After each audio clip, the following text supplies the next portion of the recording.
أعوذ بالله من الشيطان الرجيم.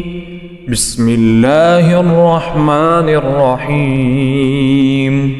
لا أقسم بهذا البلد وأنت حل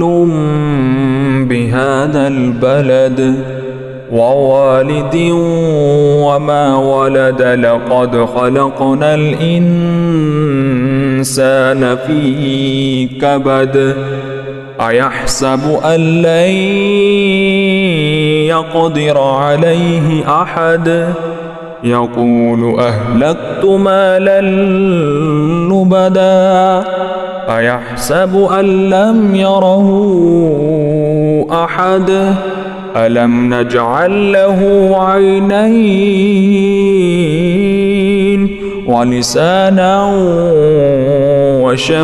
وشفتين وهديناه النجدين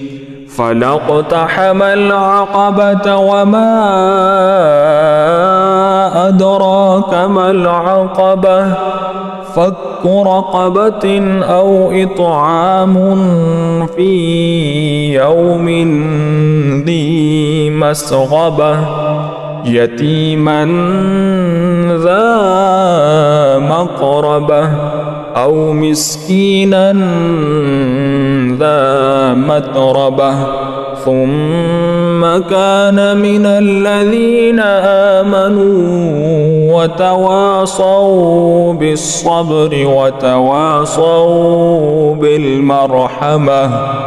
أولئك أصحاب الميمنة والذين كفروا بآياتنا هم أصحاب المشأمة عليهم نار